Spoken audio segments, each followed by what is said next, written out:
हमारी सामान्य अध्ययन की, केवल सामान्य अध्ययन के जो इंपॉर्टेंट क्वेश्चन है उनकी जो सीरीज चला रखी है, हिस्ट्री, ज्योग्राफी, पॉलिटी, इकोनॉमी और जनरल साइंस, उसका ये अगला प्रश्न पत्र है। बहुत इंपॉर्टेंट क्वेश्चन है।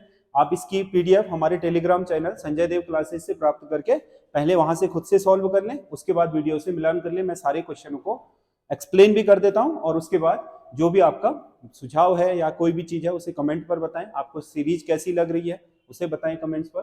तो ये आपका पहला क्वेश्चन है। स्वतंत्रता संग्राम के दौरान अफगानिस्तान में गठित अंतरिम भारत सरकार में प्रधानमंत्री कौन थे? स्वतंत्रता संग्राम के दौरान, देखो अंतरिम भारत सरकार एक बार पहले भी बन चुकी थी, जो आपका 1946 में बनी अंतरिम सरकार, जो ब्रिटिशर्स के रिप्लेसमेंट के रूप में बनाई गई थी। उससे पहले आपका 1915 में जाटों के एक नेता थे राजा महेंद्र प्रताप, इन्होंने आपका एक अंतरिम सरकार का गठन किया था अफगानिस्तान में।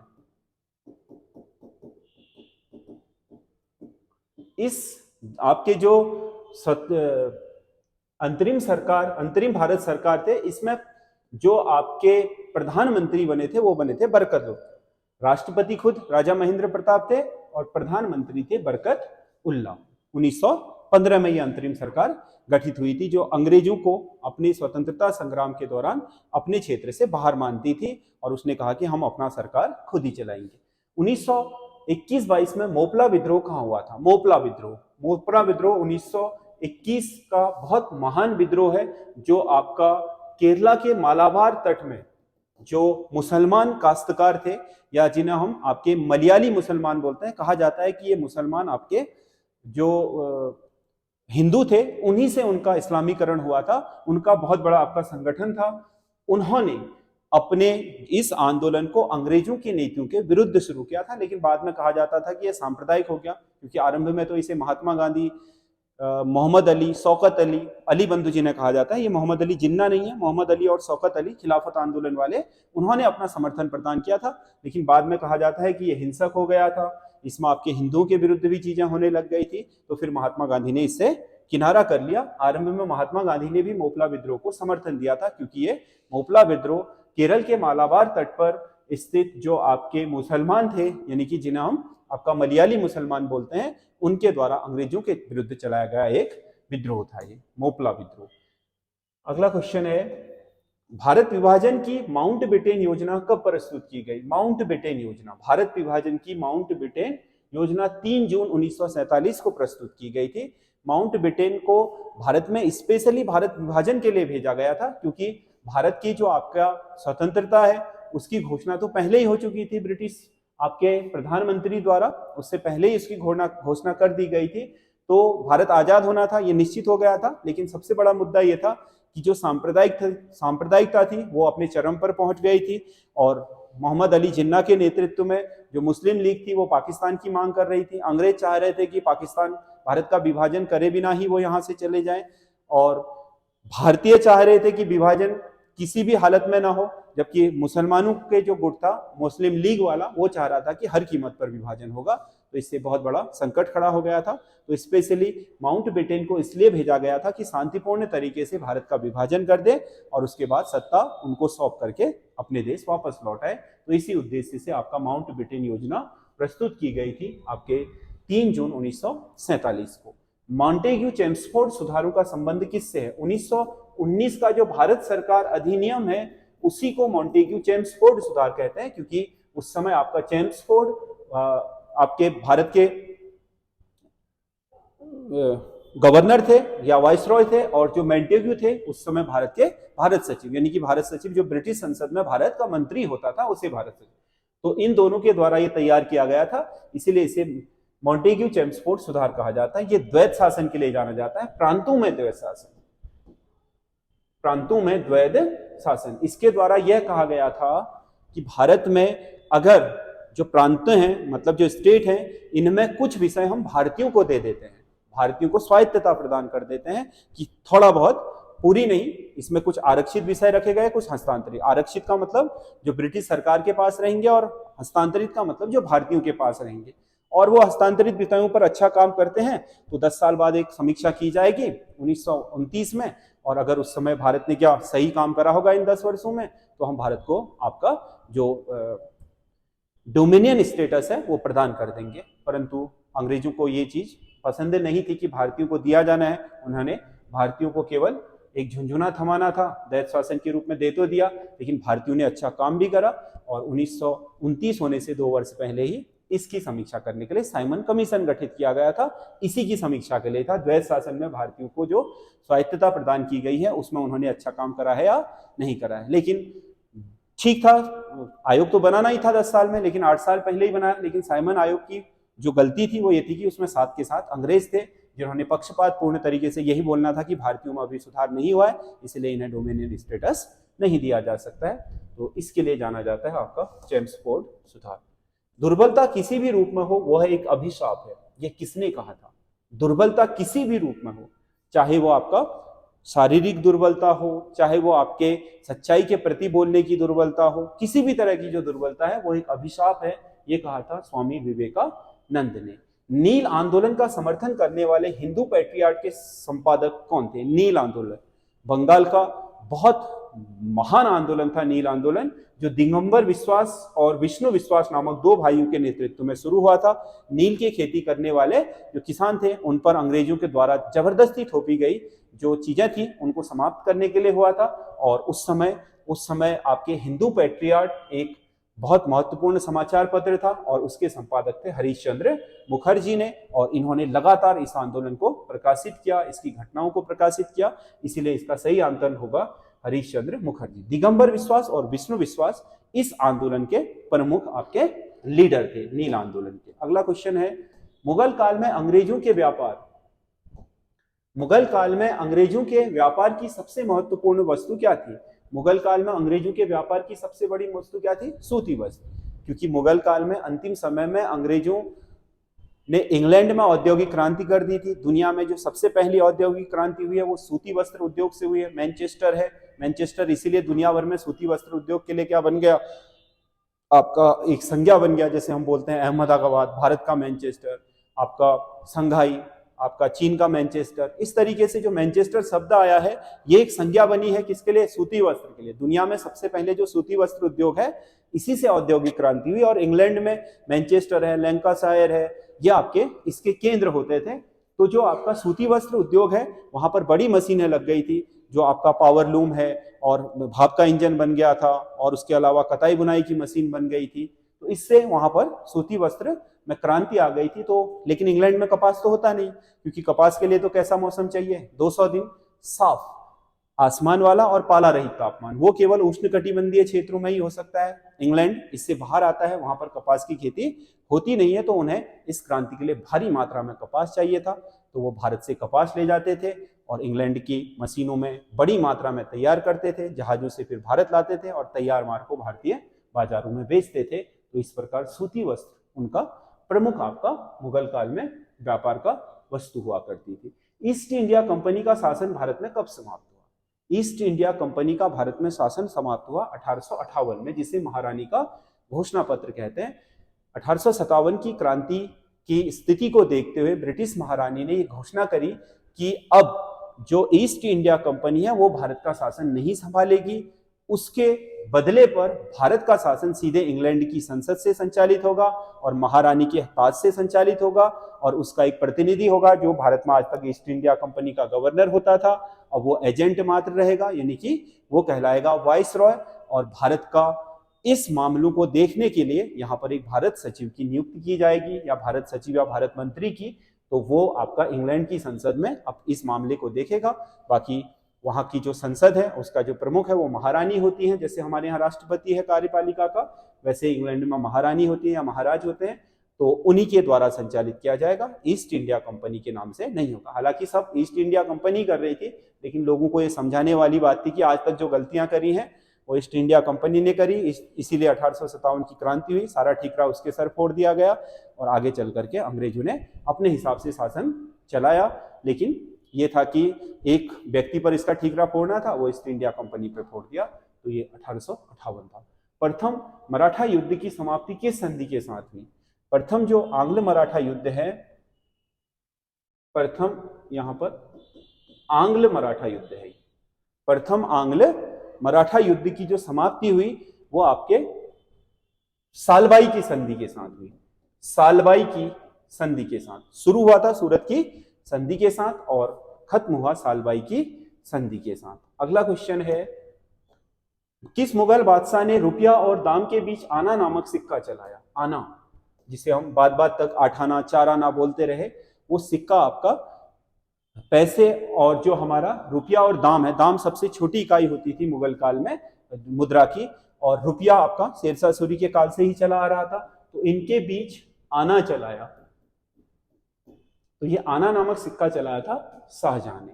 ग्लोब पर दो स्थानों के बीच की न्यूनतम दूरी होती है, कहां पर होती है? उत्तरी अक्षांश, दक्षिणी अक्षांश, प्रधान देशांतर पर या अंतरराष्ट्रीय तिथि रेखा पर।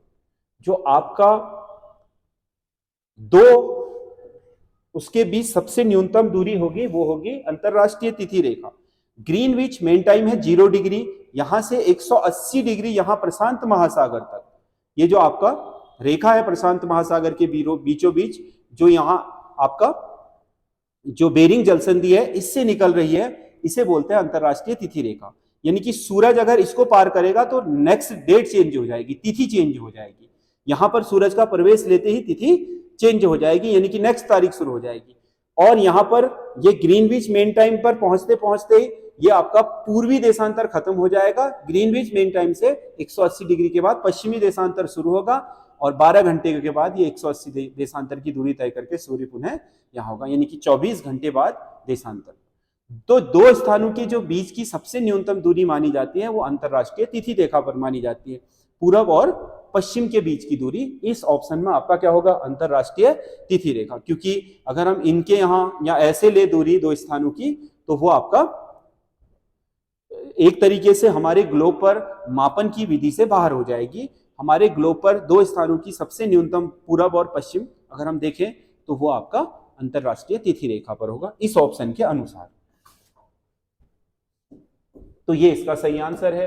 अगला क्वेश्चन है, वह तारा जो नीला दिखाई देता है उसमें सूर्य के बराबर गर्म होता है, सूर्य से कम गर्म होता है, अत्यधिक ठंडा होता है या सूर्य से बहुत अधिक गर्म होता है? देखो, जो तारों का रंग है वो उसके ताप का सूचक होता है, और आपको यह पता होना चाहिए कि नीली जो लौ होती है वो सबसे तीव्र होती है। आपने कभी देखा होगा अपने घरों में गैस जलते हुए, गैस की लौ जब अपने चरम पर होती है तो नीली जलती है, और जब खत्म होने वाली होती है, उसकी ताकत खत्म होने वाली होती है, तो पहले वो लाल पड़ती है फिर पीली पड़ जाती है। तो सूरज तो आपको पता है कि लाल पड़ चुका है, यानी कि उसका जीवन काल थोड़ा बहुत क्या है, कम हो चुका है। और दूसरी चीज यह भी है कि उसमें उतनी शक्ति है नहीं। जो तारा जितना ज्यादा नीला होगा या जो लौ जितनी ज्यादा नीली होगी, जहां नीली आंच आपको दिखाई दे रही होगी, नीली आंच सबसे तीव्र ऊष्मा वाली आंच होगी। इसका मतलब जिस तारे का रंग नीला है वो सूर्य से बहुत अधिक गर्म होगा, बहुत अधिक शक्तिशाली होगा। ये ध्यान रखिएगा, क्योंकि गैस में भी आपने घरों में देखा होगा व्यावहारिक तौर पर कि नीली आंच सबसे ताकतवर होती है, और जब खत्म होने वाली होती है गैस तो आपने देखा होगा कि आंच कैसी होने लग जाती है, हल्की लाल और पीली होने लग जाती है। अति सघन कोहरे में दृश्यता कितनी होती है? अति सघन कोहरा जब होता है तो वो सघनता होती है 300-250 मीटर से भी कम हो जाती है, यानी कि जो हमारी विजिबिलिटी है, देखने की क्षमता है, वो कम हो जाती है, हमें दूर की चीजें दिखाई नहीं देती है। अगला क्वेश्चन है, अपर्दन का कौन सा माध्यम यार्डांग का निर्माण करता है? रेगिस्तानी क्षेत्रों में आपका जैसे कोई चट्टान है यहां पर, तो होता क्या है कि इन चट्टानों में कुछ चट्टानें आपके नर्म होती हैं, कुछ आपके क्या होती हैं, कुछ चट्टानें कठोर होती हैं।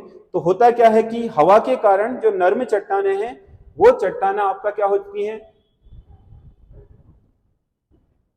वो चट्टानें हो जाती हैं हवा से अपर्दित। तब बचता क्या, केवल क्या है,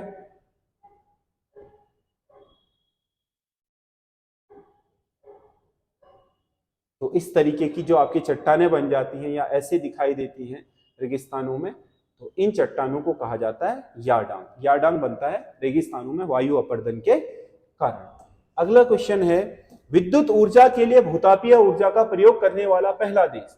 भूतापीय ऊर्जा जियोथर्मल, यानी कि धरती के अंदर की जो एनर्जी है, गर्मी है, उसे पानी के स्रोतों या फिर अन्य जो गर्मी के स्रोत हैं उनसे प्राप्त करके बिजली पैदा करना क्या कहलाता है? जियोथर्मल पावर कहलाता है। ये आपके नवीकरण ऊर्जा का एक बहुत बढ़िया स्रोत माना जाता है। हमारे इंडिया में भी आपको पता है मणिकर्ण जो आपका हिमाचल है वहां पर आपका जियोथर्मल पावर प्लांट लगाए गए हैं। तो दुनिया में सबसे पहले भूतापीय ऊर्जा का प्रयोग करने वाला जो देश था वो इटली था। इसी ने सबसे पहले, इटली का जो आपका बाल्कन वाला नीचे का प्रायद्वीपीय क्षेत्र है वहां काफी ज्वालामुखी होते हैं, वहां ज्वालामुखी उद्गार के फलस्वरूप बाद में गीजर बन जाते हैं, वहां से गर्म पानी निकलता है, उन गर्म पानी के स्रोतों की एनर्जी को आपका जियोथर्मल पावर में कन्वर्ट कर लिया जाता है। लाल मिट्टी का रंग लाल किस लिए होता है? लाल मिट्टी में आपका आयरन ऑक्साइड पाए जाते हैं, जो जंग होती है तो उसका जब ऑक्सीकरण होता है लाल मिट्टी में लौह अंशों का हवा की उपस्थिति में, तो वो क्या बन जाती है? लाल बन जाती है। किसकी तरह? जंग की तरह। किन दो नदियों के डेल्टाई क्षेत्रों में ज्वारीय वन या मैग्रोव वन आपकी किन दो? नर्मदा ताप्ती, यहाँ तो है ही नहीं वन। कृष्णा कावेरी आपके थोड़ा बहुत पाए जाते हैं, कृष्णा में कम है, कृष्णा में ना के बराबर है, गोदावरी में थोड़ा है, लेकिन सबसे ज्यादा जो आपका इसमें सही ऑप्शन है वो है डेल्टाई क्षेत्रों में जो आपका ज्वारीय वन पाए जाते हैं वो गंगा और ब्रह्मपुत्र और महानदी। महानदी ने भी उड़ीसा की बहुत सारे आपके डेल्टाई वन बनाए रहे हैं अपने मुहाने पर, गाहिर माथा वगैरह जो क्षेत्र है, और गंगा नदी पर सुंदरवन डेल्टा वगैरह का जो क्षेत्र है। ज्वारीय वन मैग्रोव वनस्पतियों को ही बोला जाता है। अगला क्वेश्चन है, रबर किस जलवायु का पौधा है? रबर उष्ण कटिबंधीय आर्द्र जलवायु यानी कि वर्षा वनों का पौधा है। तो वर्षा वन कहाँ होते हैं बताओ? मानसूनी वन वर्षा वन नहीं है, पतझड़ होते हैं। भूमध्य सागरीय वन भी पतझड़ होते हैं। भूमध्य रेखीय यानी कि विषुवत रेखा पर आपका ब्राजील है, कोंगो जायरे बेसिन है, इंडोनेशिया है, यहाँ की प्रमुख आपके फसल है क्या? रबर। हमारे इंडिया में भी रबर कहाँ से आया है? आपके ब्राजील के वनों से आया है, अमेजोन बेसिन से आया है, तो भूमध्य रेखीय ठीक होगा। पर्वत में तो पॉसिबल ही नहीं है। कौन सा एक सही सुमेलित नहीं है? सही सुमेलित नहीं है नौक्रेक। नौक्रेक आपका जो क्षेत्र है वन आरक्षित क्षेत्र है वन्य जीव उसके लिए, वो आपका मेघालय में है।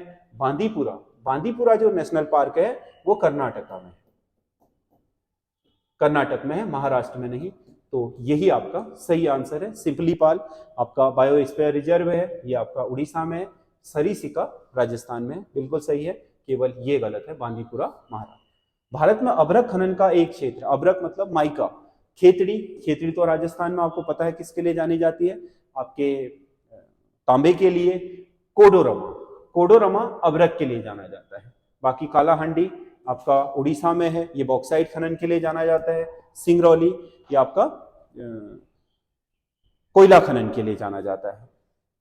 उसके बाद अगला क्वेश्चन है, समन्वित ग्रामीण विकास कार्यक्रम किस वर्ष आरंभ हुआ था? समन्वित ग्रामीण विकास कार्यक्रम, इंटीग्रेटेड आपका जो रूरल डेवलपमेंट प्रोग्राम है वो भारत में 1980 में लाया गया था। इसमें कई सारी आपकी योजनाओं को सम्मिलित करके इसमें ग्रामीण क्षेत्रों में रोजगार और जो ग्रामीण अवसंरचना है उसके विकास के लिए प्रयास किए गए थे। जैसा आज मनरेगा है वैसी ही एक परियोजना थी, लेकिन उसमें गारंटी नहीं थी। मनरेगा तो रोजगार की गारंटी है।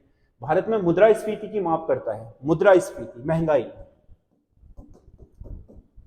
मुद्रास्फीति का मतलब क्या है? 10 रुपए में 1 किलो आलू आ रहे हैं, अगर यही आलू 12 रुपए में 1 किलो आए तो किसका मूल्य घटा?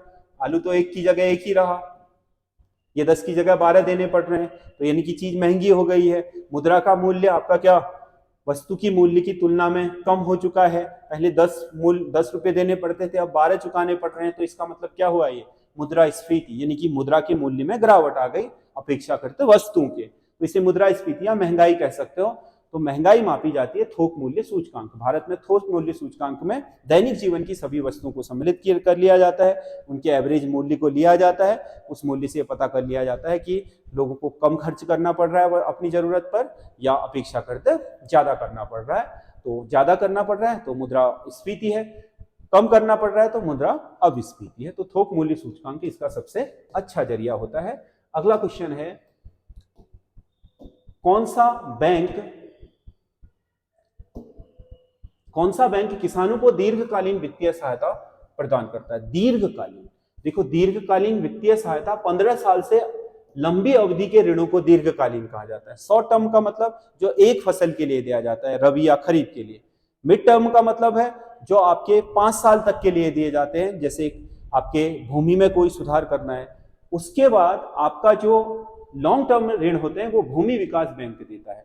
ये आपका 15 साल से अधिक अवधि के लिए ऋण देता है, जिसमें भूमि की खरीद या उनके बड़े सुधार करने होते हैं, उसके लिए आपका भूमि विकास बैंक है। नाबार्ड आपका मिड टर्म देता है, लॉन्ग टर्म नहीं। स्टेट बैंक तो आपको पता है मिड टर्म और शॉर्ट टर्म ही देता है, ग्रामीण बैंक भी मिड टर्म और शॉर्ट टर्म देता है। निगम कर किसके द्वारा लगाया जाता है? निगम कर कोई भी कंपनी है या कोई फर्म है, उस कंपनी की शुद्ध आयु पर लगने वाले कर को निगम कर कहा जाता है। भारत में जो देसी कंपनियां हैं उन पर उनकी शुद्ध आय का 30% और जो विदेशी कंपनियां उन पर उनकी शुद्ध आयु का 35% निगम कर लगाया जाता है। निगम कर हमेशा केंद्र सरकार का होता है। ये एक प्रत्यक्ष कर है, जैसे आपका इनकम टैक्स है, जिस व्यक्ति पर आपको थोपा जाता है उसी को चुकाना होता है। निगम कर जिस कंपनी पर लगाया जाता है उसी पर थोपा जाता है। बाकी आपको पता है, जैसे आपकी कंपनी पर जो अन्य कर लगाए जाते हैं वो तो कंपनी आगे डाइवर्ट कर देती है। जैसे बिस्किट पर कर लगाया बिस्किट कंपनी पर, तो उसने 4 रुपए का बिस्किट 4.5 का बना करके जनता को बेच दिया, वो 50 रुपए 50 में से वहां जमा करे। जैसे आप एक रिचार्ज भी कराते हो 50 रुपए का, तो 41 का ही टॉक टाइम मिलता है, चुकाए तो 50। वो टैक्स लगा था आइडिया कंपनी पर, लेकिन आइडिया कंपनी वो 9 रुपए आपसे वसूल कर लिए, इसीलिए 41 का मिला, तो वो तो अप्रत्यक्ष कर है। निगम कर, आइडिया कंपनी ने मान लो साल में 100 रुपए कमाए हैं टोटल, जो उसकी शुद्ध आय है उसमें से 30 रुपया सरकार ले लेगी, विदेशी होगी तो 35 हो जाएगी, उसे बोलते हैं निगम कर। निगम कर हमेशा आपके केंद्र सरकार वसूल करती है और केंद्र सरकार आपका लगाती भी है। अशोका लेलैंड नामक कंपनी का स्वामित्व, अशोका लेलैंड भारत की एक बड़ी आपके कॉमर्शियल वाहन बनाने वाली कंपनी है, तो उसका जो आपका स्वामित्व है वो हिंदुजा ब्रदर्स के पास है। अशोका लेलैंड आपका चेन्नई में इसका कार्यालय है। हिंदुजा ब्रदर्स ये 4 भाई हैं, तो उसमें से आपका चारों भाइयों ने एक फर्म की स्थापना करी थी हिंदुजा ब्रदर्स के नाम से। आपका इन्होंने इसे नाम दिया था अशोका लेलैंड। भारत में अभी काफी प्रचलित है, जो आपके बड़े आपके कॉमर्शियल वाहन है, ट्रक वगैरह, उनको बनाने के लिए जानी जाती है। संविधान सभा द्वारा प्रारूप समिति के प्रारूप को कितने वाचन के बाद अंतिम रूप दिया गया था? संविधान सभा की जो प्रारूप समिति है उसके प्रारूप को कितने वाचन में पास किया गया? 3 वाचन में। तृतीय वाचन के बाद उसे फाइनलाइज किया गया था संविधान के ड्राफ्ट को। अगला 26 नवंबर 1949 को संविधान के कितने अनुच्छेद लागू किए गए थे? देखो 9 दिसंबर को संविधान सभा बैठी 1946 में, और 26 नवंबर 1949 को भारत का संविधान बनकर के तैयार हो गया, 2 वर्ष 11 माह और 18 दिन में, और उसी दिन संविधान को लागू कर दिया गया। इसीलिए 26 नवंबर को विधि दिवस मनाया जाता है। लेकिन इस दिन संविधान पूर्णतः लागू नहीं हुआ था, बल्कि उसमें केवल 15 जो इंपॉर्टेंट अनुच्छेद थे, जो उस समय की आवश्यकता थी, उनके साथ लागू किया गया था। इसीलिए 26 जनवरी वाले में क्वेश्चन बनाता है तो भारत का संविधान पूर्ण रूप से किस दिन लागू हुआ था पूछता है। किस दिन लागू हुआ था? नहीं, लागू तो इसी दिन हो गया था, 26 नवंबर 1949 के दिन, लेकिन अंतिम रूप से और पूर्ण संविधान लागू हुआ 26 जनवरी 1950 को। मौलिक अधिकारों का संरक्षक कहा जाता है। मौलिक अधिकारों का संरक्षक कौन है? सर्वोच्च न्यायालय। किसी भी व्यक्ति के मौलिक अधिकारों का हनन होता है तो रिट जारी करके वो क्या करता है? उनके अधिकारों की रक्षा करता है। अगला क्वेश्चन है,